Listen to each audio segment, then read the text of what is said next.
Saudi Arabia calls on citizens to immediately leave Lebanon. Here's a summary of the article.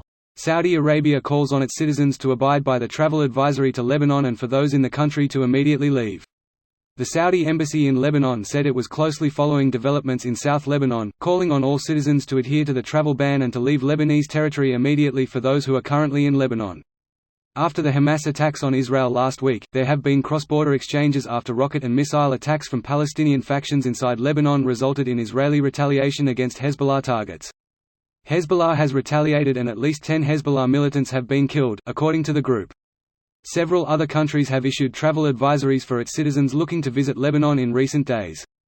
The U.S. warned American citizens on Tuesday not to travel there, and the State Department authorized the departure of non-emergency government personnel due to the unpredictable security situation in the country. This post received a score of 10,000, with an upvote ratio of 96%. Here are the top comments in response to this article.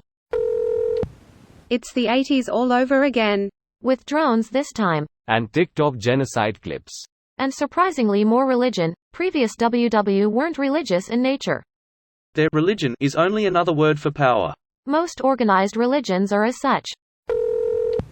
Read, after the Saudi-Iran meeting it was understood things are going to soon kick off. I really don't like where this is going, didn't like it where it started either. But every fucking day the situation becomes worse and worse. That was the plan. That has always been the plan.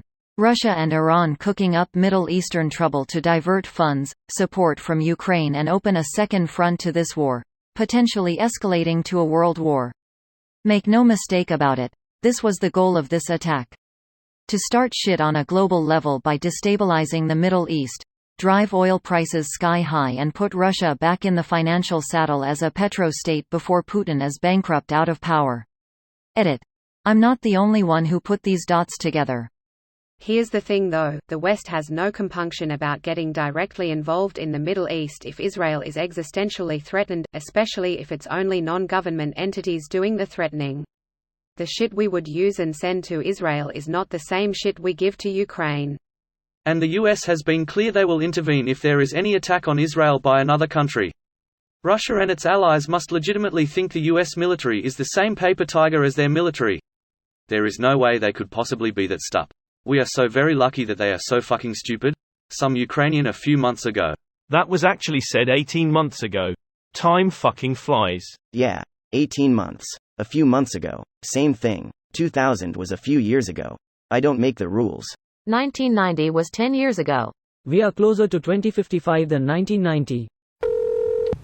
Honest question. Has Lebanon ever recovered from that explosion in Beirut a few years back?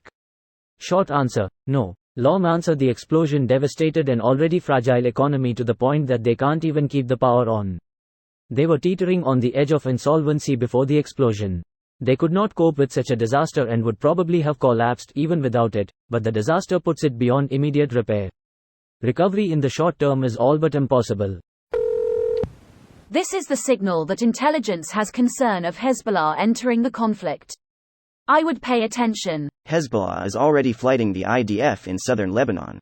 In small skirmishes, not a concerted effort. This video was automatically created by Reddit to speech. The article and comments in this video were selected from Reddit according to their upvotes, and any paraphrasing was performed by smmry.com, without any human intervention.